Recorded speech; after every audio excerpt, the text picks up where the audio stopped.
Okay, let's get to the texture that I promised over a month ago. I've been quite busy with work, quite exhausted. I don't think I'll be editing this, especially since I forgot to record myself the first time. Anyway, what do I mean by texture? That is just a visual representation of how far two cells are away. For example, this cell is very far away from that cell, but very close to this cell. And I want to display that with a gradient. I also want to make it interactive so that if you hover over something, we're gonna see what does it look from this cell, like how far is this cell from that cell if we hover over this cell, for example. Right. So let's get to that. First thing I noticed before is that I'm kind of a moron and should have Y should obviously go to height, not to width. So let's fix that in the first place. Didn't notice because our grids were our mazes were grids, squares, so it doesn't matter. But on rectangles that would matter. Let's make our maze larger. If we go over here, makes it a bit more pleasing for the texture then. To make it interactive, I want to record the mouse enter, mouse leave, and mouse move events to spy on where the mouse is, and I only want to draw the texture if the mouse is actually inside the maze. I'm going to do that in a use effect. Again, the React part is not important, we can completely ignore it. It's just I chose it to embed it into a React project, so I've got React here. We're not going to draw the maze, but if we have the canvas, then we're going to listen to the on mouse enter, and let's define our functions quickly. Start drawing texture.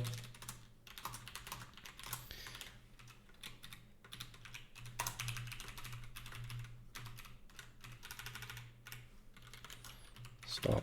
And this is not texture, but this is store position.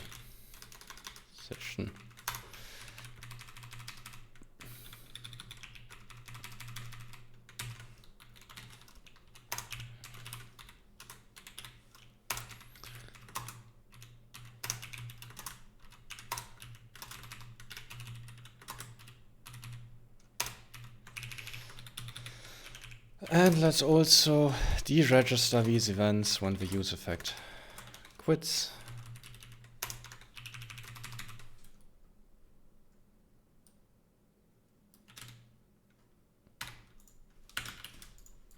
Right, and my linter is gonna complain that I'm only returning a conditionally.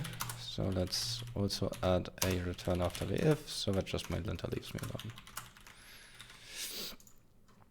Right, we still need to decide what we do with those, so let's add a type. I'm going to call it position.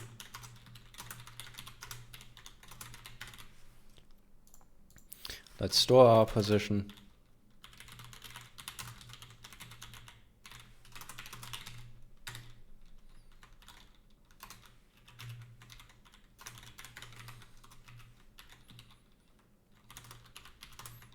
And just set this to position 0, 0, it doesn't really matter. Store position then takes in a mouse event. They all take a mouse event, but we're only interested in the offset x and y. Offset x and y, I believe, is the one that is relative to the element's origin. So this should be in the top left corner 0, 0, and we're gonna find that out in a second. And then we're just gonna set the position to xy. And let's just log our position out. And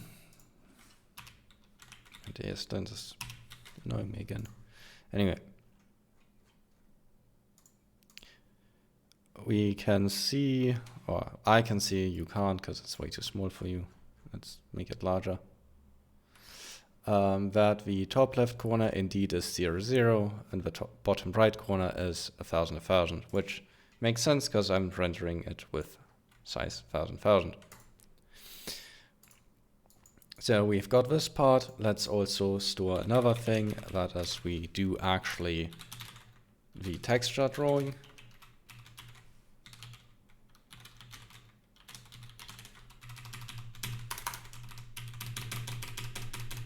We can just default to false, and this starts the texture drawing, and this stops the texture drawing. Now that we've got the boilerplate code out of the way, let's refactor this draw maze down here. We don't want to generate the maze here, because if we do that, then every time we re-render, we are going to potentially re-render the regenerate a new maze. Let's make this a consistent maze as well.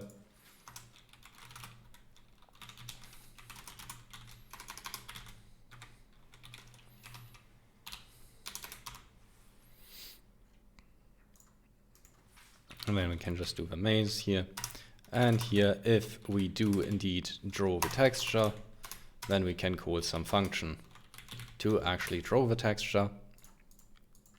We'll need the doDrawTexture here, and also the position, because this drawing texture thing would need the position to know from where do we actually start drawing the texture. Let's define a function here. Draw texture. It'll take a canvas element on which to draw. It'll take a maze on for which to draw the texture, and it will receive a position.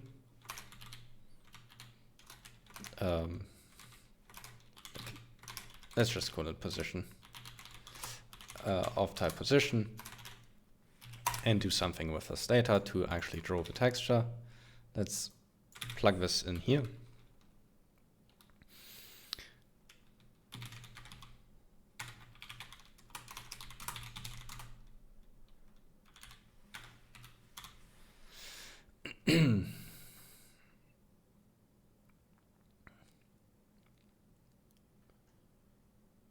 Right. So we can quickly just actually copy this entire code, because the basic logic of drawing the texture is basically the same. We're still going to draw it for every cell. We could use some alpha values. We could change the order here to first draw the texture and then the maze, and not draw a cell color, but I'm just gonna redraw the walls right now because I'm feeling lazy. But anyway, we want to just modify this part here essentially, because we want to just draw with a different color based on the distance to the other cell. Now we can quickly check if our code does what we want by just turning this to white. And do we need to do anything else? No, I need to make my linter happy again. Anyway, if I go over here, we can see that if I go into here, if I enter the maze, we're drawing the cells white now, and if I leave it, we're drawing it in the previous color gray. This is exactly what we want. Now we need to determine which cell the mouse is actually over.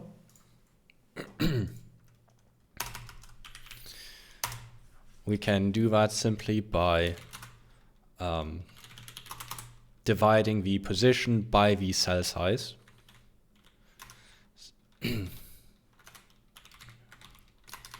So this is x and this is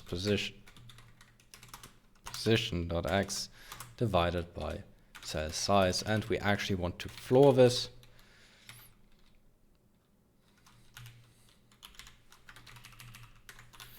because if x is between 0 and the first border, we want to be in the cell 0, and the same for y, and we don't care actually where exactly in the cell we are, we just care that we are in cell 0. Okay. So we have a start position now. We can console log this out to convince ourselves that it makes any sense what we're doing. Again,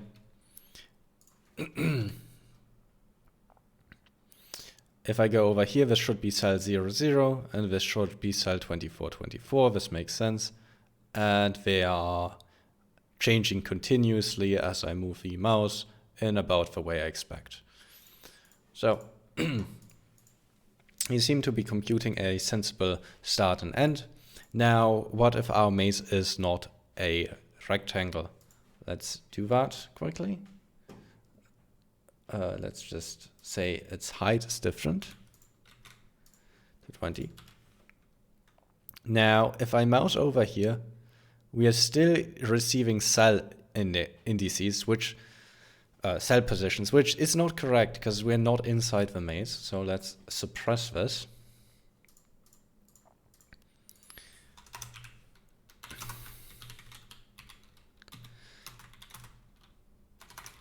So if we start us outside of the maze,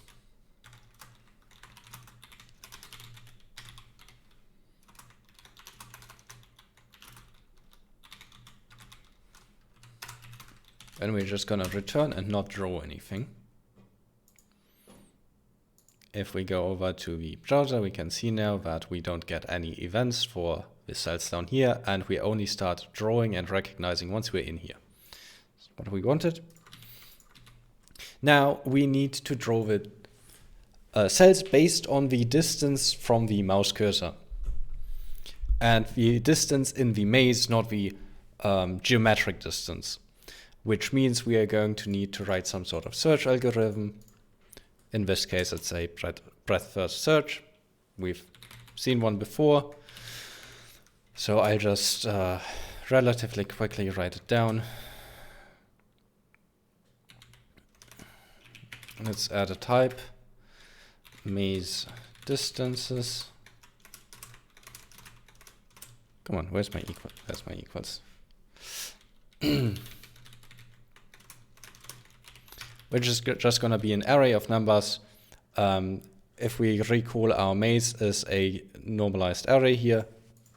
A normalized array here for the cells. The distances will be the exact same shape, and the same index in both entries will be the same. It will be the distance for that cell. So then let's return the maze distances. It will take in a maze, and it will take in a starting cell.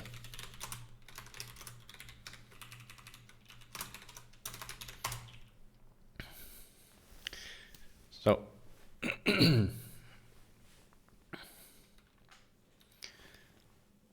how do we do that? We first want to have a queue where we are going to store. Actually, we just want to store our results somewhere. So let's do that.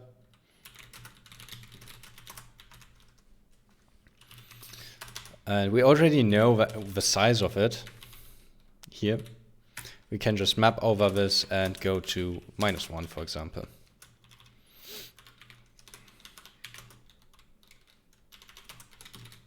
Haven't seen it yet. We could actually just do a const here for not seen. Then we don't have a random magic number standing somewhere. And we don't need this comment anymore.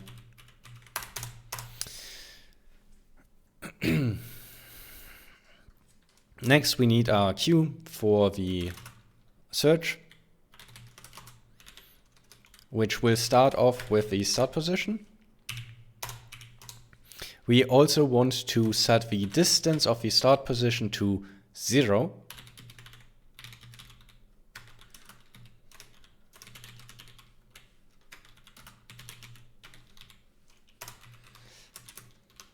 Because we start, that's where we are. We don't have to walk a single tile to get to here. That's the setup done. And now, while there are still cells to visit,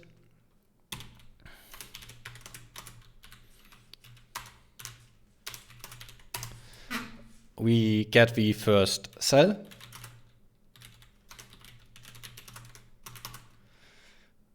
Which is Q shift, I believe. We get the index of this thing.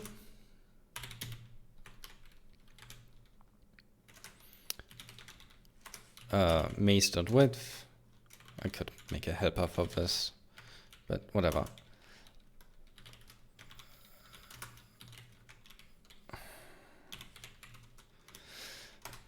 Let's get also the cell, because we'll need its neighbors to know where we can travel from here. Which is maze.cells e.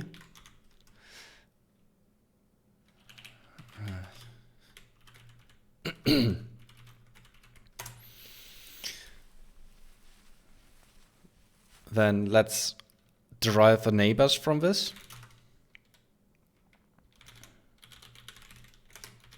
It's not our right neighbors. Neighbors. It has this door array. We can just use this to map over. It has a direction. And then we can just switch over this.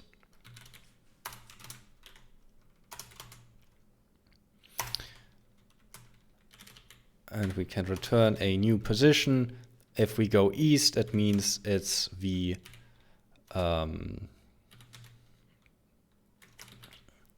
current X position plus 1, because we're going to the right, and Y stays current dot Y. In the west case,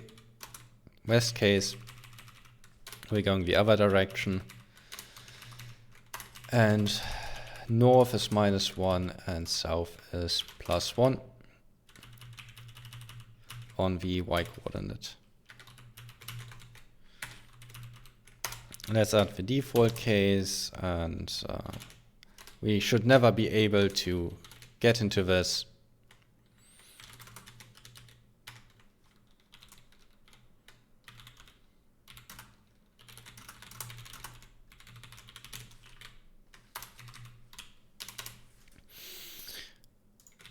So we have our neighbors now.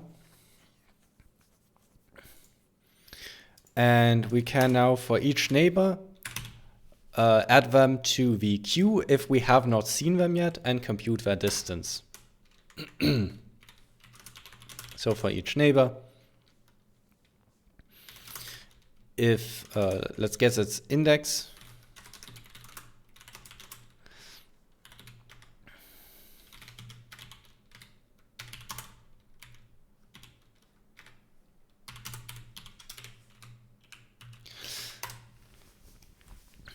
If this cell has already been seen, that means we already have a distance for it. So if distances any equals to not seen, then we set distances and E equals to distances of the current cell plus 1. And we'll push it to the queue. And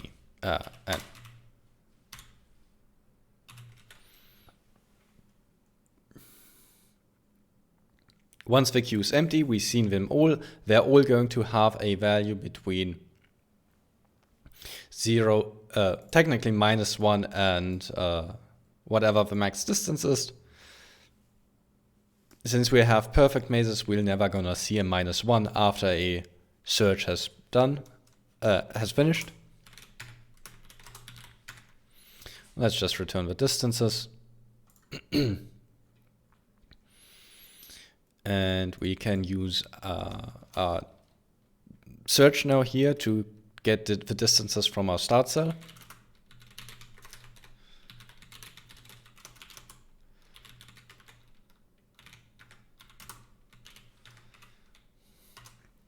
Let's figure out what the maximum value is so that we can scale our gradient accordingly. We can safely start the max off at 0. We know we'll have at least one cell, a start cell, because otherwise we're not going to be here at all due to the escape condition here. And the current start cell is always 0, so that's a guaranteed value.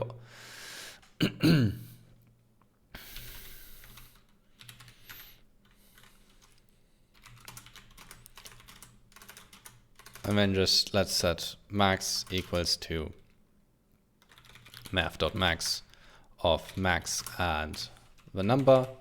This is the maximum number in this entire thing. Let's figure out how much we should increment the color between steps.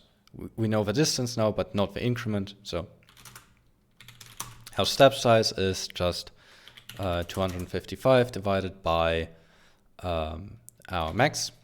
And we're gonna floor this again.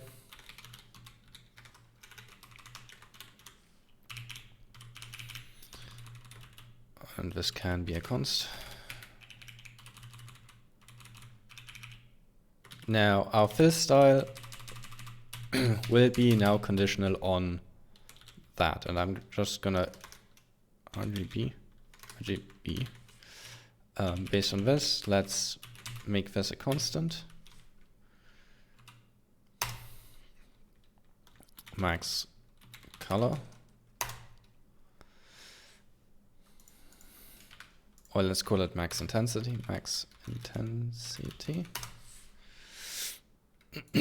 and our actual intensity here is going to be equal to the max intensity minus the step value times our actual distance in this cell.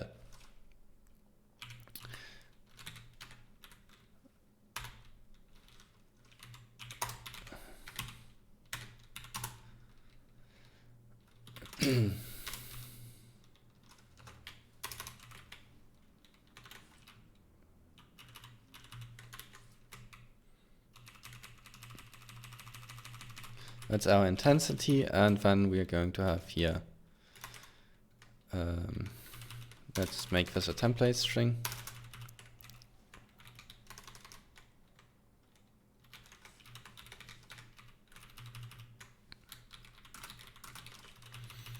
And I'm going to replace this value with just the intensity. So, while I'm subtracting from intensity, I wanted to fade from white to dark. So I need to go from the other direction, which is why I'm subtracting the actual distance. And if I go into this here now, we can see that depending on where I put the mouse, we can now see the texture. And we can also see now why this is called a binary tree visually. We can see the individual branches based on the texture here. And if we go to the top right corner, we can see we have a uniform texture across the entire, well, uniform gradient across the entire maze. That is because this node is the only unbiased node. Every other cell is just the distance. We can get to every other damn it.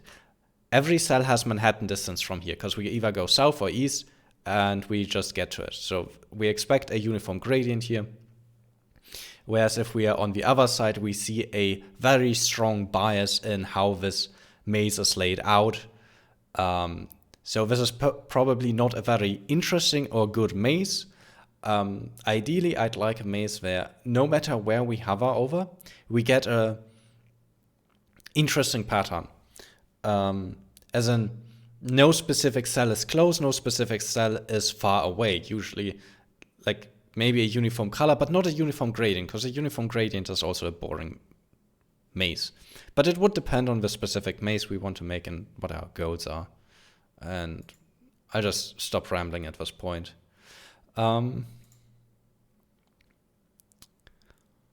I ran through this a bit quick. I hope you enjoyed it. I'll try to upload videos a bit more regularly.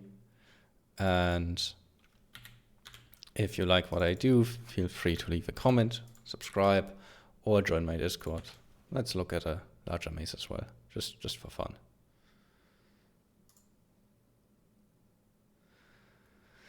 Anyway,